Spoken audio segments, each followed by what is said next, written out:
ఉదయ్గఢ్ వాహ్ క్యా ఖూబ్సూరత్ high. Osman G సాబ్. ఇంకొక వారం లోపు ఆ కోట మీద మన జెండా ఎగరాలి. వారం రోజులు ఎందుకు షేర్ ఖాన్ సాబ్? మీరు అంటే ఒక్క రోజు చాలు. నహీ ఉస్మాన్, నీ అంచనా తప్పు. పారిపోవడం అన్న పదమే వాళ్ళకి తెలియదు. అక్కడ సైనికులకి శిక్షణ ఇచ్చేదెవరో తెలుసా? శతధ్రువంశ యోధుడు కాల భైరవ.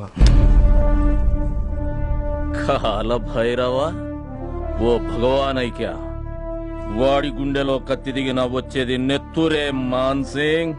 నిజమే షేర్ ఖాన్ సాబ్, కానీ ఆ కత్తి దించే మగాడుండాలిగా. ఇంతవరకు వాళ్లలో ఒక్కడు కూడా 30 ఏళ్లకు మించి బ్రతకలేదు అంటే చావంటే వాళ్ళకెంత ముచ్చటో ఆలోచించండి. ఆ వంశంలో పుట్టిన ఏ ఒక్కడు 100 మందిని చంపిగాని చావడు. బక్వాస్ బంద్ కరో.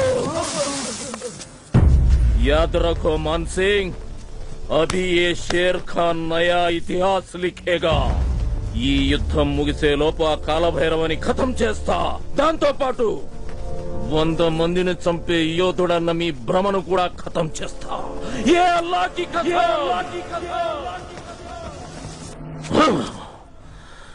శతృ వంశం 100 మందిని చంపే యోధుడు.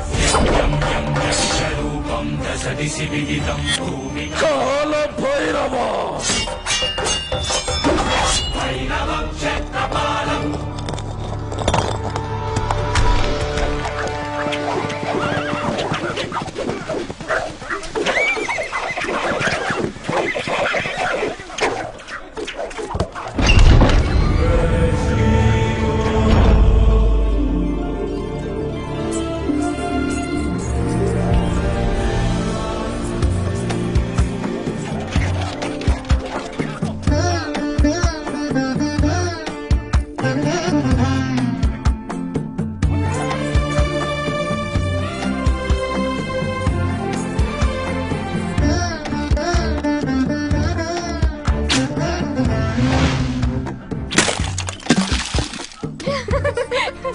గురి తప్పిందమ్మా. ఏంటమ్మా ఇది? కొంచెం చూసుకోవచ్చుగా. అటు ఇటు తిరగడం కాదు.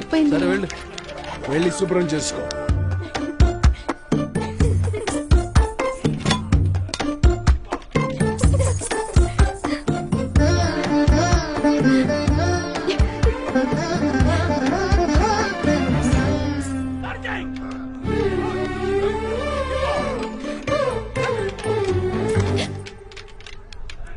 భైరవ, వెనుక నుండి వచ్చే ప్రమాదాన్ని పసిగట్టడం ఉదయ్గఢ్ యువరానికి ఉండవలసిన మొదటి లక్షణం. అరికట్టడానికి నువ్వున్నావుగా. ఈ రాజ్యానికి కాబోయే మహారాణి ఒకరి మీద ఆధారపడకూడదు. మనసు చెల్లిస్తే గురి తప్పుతుంది. నాకు చేత కావడం లేదు, నేర్పించు.